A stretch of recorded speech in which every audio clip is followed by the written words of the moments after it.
Ben Roethlisberger finished with 4 interceptions, capping off an end-of-the-year collapse.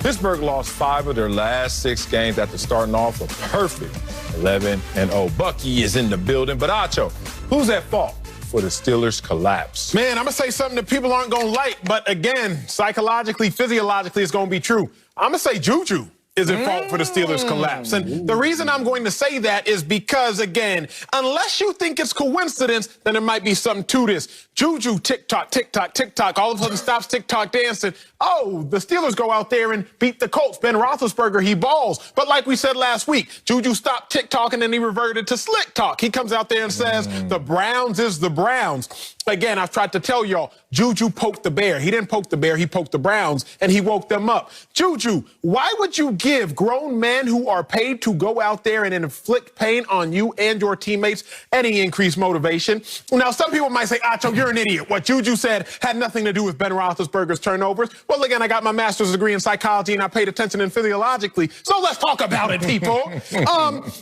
Anger and rage and how they affect the body. Anger and rage, they increase adrenaline. Studies show that adrenaline increase power outputs and increase strength outputs. Adrenaline actually allows you to focus better at times. So wait a second. Juju, by allowing the Browns players to be even more upset, you actually increase their strength and power outputs. Now, for those of y'all that don't play ball, in the locker room before we get out onto the field, as much as we may like to, we don't listen to R&B music. We don't. We usually listen to like hardcore rap music, like talking about killing people. Why? Because we're trying to increase our adrenaline outputs. I don't even like rap. I like R&B. But before a football game, your boy gonna be busting this rap music. Why? Because it increases that aspect of the body. So I'm going with Juju because Juju gave the Browns more motivation as if they needed any. Man. You don't like rap? I'm a John Legend guy, bro. I told you that. Oh, that's right. I'm a lover boy, be listening to I forgot music. you soft without a T. Watch your mouth. No. Oh, man, who's at fault for the Steelers' collapse? This is all y'all gonna get this one. Let's start at the top. First of all, I predicted this. And look, Acho, I took my lashes, I took my B up. You got me. Yep, I thought the Browns were going to lose to the Steelers because I had forgot and really lost my way. I saw this coming when I said this on our show, Acho. It takes forever to get into shape, to get into precision, to get your timing right. It also takes no time to get out of it. So 1 week off with that rust that could come in, you get into the first quarter, you're like, oh, okay. What's the score at that moment? I think Tomlin's making a mistake. Ooh, somebody told you. I'm going to start at the top. Mike Tomlin. I tried to warn you, big dog. It takes forever for us to get this thing right as a team, as an individual, as a player. And it takes no time for us to get out of sync. And that's what happened. You want to know why? Because the first snap from center went in the end zone. So I have to put the blame on Mike Tomlin not understanding the rest versus rust conversation as it applies to his team. Then I got to go to Big Ben. Veteran you are. Division-winning team you were.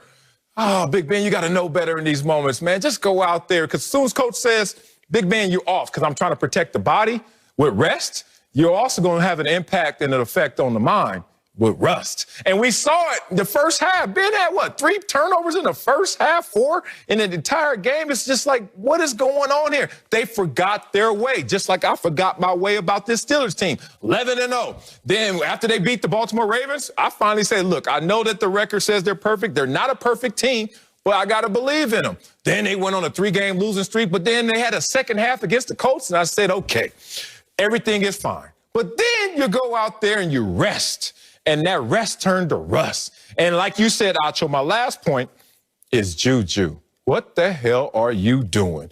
To go out there and then to give bulletin board material that they actually posted up and said, oh, we're going to go get this dude. We're going to go get this team. In a moment when their backs were against the wall, this team was counted out by everybody and probably quietly within their own locker room, a little doubt had crept in. But once you gave them that motivation that turned that doubt into rage and turned it into fuel that they could actually use on the football field, oh, they opened up a can of whip ass on y'all, and you guys helped them. So there's a few culprits. Tomlin, I had to say it because you're one of my favorite coaches, but it starts with you as well.